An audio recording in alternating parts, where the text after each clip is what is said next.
y allí hemos quedado con Clara Sánchez, que va a hacernos de guía por la más impresionante colección de maquinaria agrícola de España.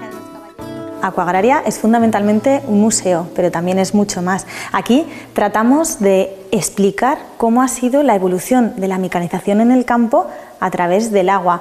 El agua como un eje vertebrador de todo nuestro territorio y de toda nuestra historia. Aquí en esta sala podemos encontrar aperos, herramientas que nos traen a la memoria cosas que hemos visto en nuestras propias casas. Esta es una de las salas, digamos, en las que hablamos de nuestros orígenes, de cómo comienza la mecanización en el campo ya en época de los romanos. Es en esta sala donde descubrimos las primeras herramientas necesarias en la agricultura tradicional. Esto es muy chulo, ¿eh? Sí. Pero caminando unos metros descubrimos la sala que nos muestra el gran cambio. Las grandes máquinas y los primeros tractores nos anuncian que la revolución industrial ha llegado a la agricultura. En esta sala es en la que vemos cómo ese gran salto se produce. Se produce por diversos factores.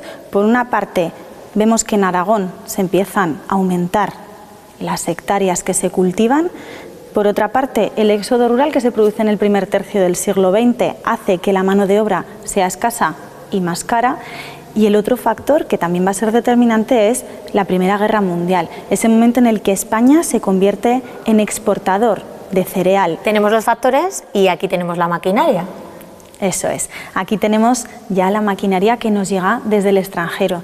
Los primeros países que empezaron a desarrollar maquinaria agrícola fueron Alemania, Reino Unido y Estados Unidos, que son, digamos, los países pioneros en esa revolución industrial que se aplica al campo. Tenemos las segadoras, que fueron uno de los primeros elementos que permitió que el trabajo del campo fuese un poco más sencillo, ya no eran necesarias todas esas cuadras. Clara nos explica que pese a esas facilidades que ofrecía la mecanización del campo, esta tardó en generalizarse por las limitaciones económicas de la época.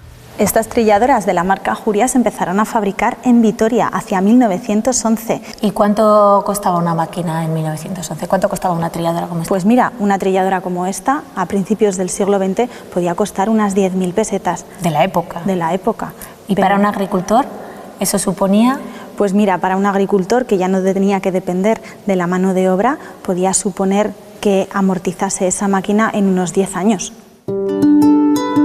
Aunque Ajuria fue una de las primeras marcas españolas en construir maquinaria agrícola, la importación siguió siendo clave hasta que poco a poco se fue asentando el diseño y desarrollo de maquinaria en nuestro país.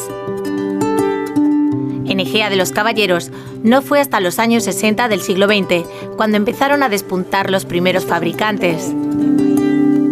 Paseamos con Clara entre palas, cabezales e implementos, descubriendo las numerosas empresas autóctonas que actualmente están especializadas en el sector. Bueno, pues en esta sala ya ves, tenemos un poco lo que sería la conclusión del museo, el cómo esos pequeños herreros egeanos pasaron a convertirse en fabricantes de maquinaria agrícola. Surgió esa nueva vía de desarrollo y cómo hoy en día todas estas empresas que tenemos a mi espalda siguen desarrollando, fabricando y diseñando máquinas aquí en Egea de los Caballeros para exportarlas a todo el mundo.